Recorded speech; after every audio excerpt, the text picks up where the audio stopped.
Bueno, muy buenos días. En esta ocasión no os voy a aburrir con algo del trabajo, ni metodologías, ni nada. Lo que vamos a hablar es sobre movimientos indígenas en México.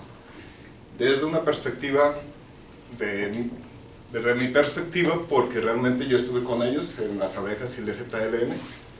Estos dos movimientos indígenas nacen en Chiapas, las abejas y el ZLN. Cuando estuve en la universidad yo participé en un movimiento del ITESO, lo cual nos organizábamos todos los meses de enero para ir a la comunidad de Chiapas y ahí apoyar a las comunidades. Por eso en este mes, ahorita ya están mis compañeros allá en Chiapas y quise darles este recordatorio, ¿no? La comunidad de las abejas nació en el año de 1992. ¿Cómo nació esta comunidad? Pues resulta ser que hubo un conflicto agrario porque un padre heredó a 3 mujeres sus tierras, 150 hectáreas, pero como las leyes agrarias dicen que no pueden quedarse las tierras las mujeres, entonces estaba ese conflicto agrario, ¿no? Entonces uno quiso aprovecharse de esa situación y tomar las tierras. Entonces tres hombres lo que hicieron fue defender a estas 3 mujeres y resulta que los 2 terminaron heridos y uno terminó muerto. El que se quiso aprovechar fue con el gobierno y encarceló a 5. Entonces dijeron, pues ¿qué está pasando? Vamos a perder nuestras tierras. Entonces se organizaron la comunidad, fueron con el gobierno y se dieron cuenta que en grupo podían hacer más, porque si no hubieran perdido esas tierras, así como muchas otras. Ese grupo se organizó, al principio se conformaron 200 personas con 8 comunidades indígenas, ¿sí? Entonces el grupo nació en diciembre de 1992. La comunidad de las abejas es una comunidad pacífica, ¿qué quiere decir? Que ahí no hay armas y todo se hace mediante movimientos pacíficos. ¿Qué puede ser? Mientras te apunten, tú quédate parado y no hagas nada, porque realmente eso es lo que cuenta la persona. Después sale el movimiento zapatista. El movimiento zapatista, ustedes tienen conocimiento de él, no voy a ahondar de él, porque realmente a mí no me tocó participar en esas comunidades. A otros compañeros sí les tocó. El 1 de enero de 1994 se levanta el Ejército Nacional de la Liberación Nacional, el Ejército Zapatista de la Liberación Nacional, comandada por el subcomandante Marcos.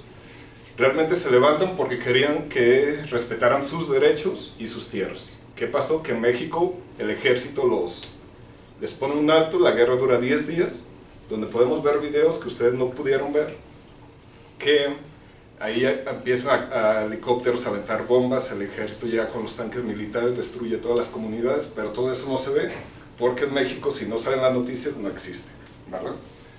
Entonces la guerra abierta dura muy poco tiempo, hay acuerdos, están los acuerdos de San Andrés, sin embargo el gobierno se da cuenta que esto no va a terminar bien. ¿Por qué? Porque realmente los indígenas están en su derecho a pedir las tierras. Entonces, ¿qué hace el ejército?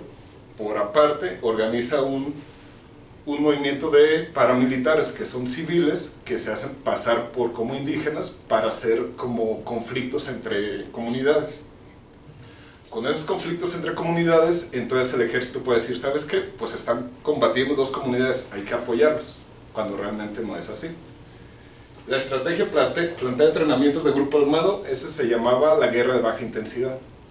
Eso fue en 1995. En 1997 el gobierno mexicano dice, en Chiapas no hay guerra, la Cruz Roja Mexicana deja las comunidades indígenas.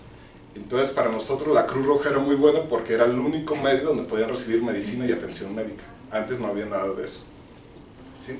Aquí en esta imagen podemos ver cómo están realmente las comunidades y la presión que ejercen, ¿no? Por último está la matanza de Actial, que fue el 22 de diciembre, 40 personas estaban rezando, entre ellos la mayoría eran indígenas, la mayoría eran niños y mujeres, a todos los asesinaron. Realmente fueron los paramilitares los que hicieron eso, se dieron cuenta que también el ejército mexicano está implicado, hicieron, en el transcurso de los años, se dieron cuenta que también fueron órdenes de arresto Cedillo. En el 2006 demandan a Ernesto Cedillo, pero realmente el gobierno americano le perdona porque dice que como fue presidente le da amnistía, entonces ahí está de refugiado.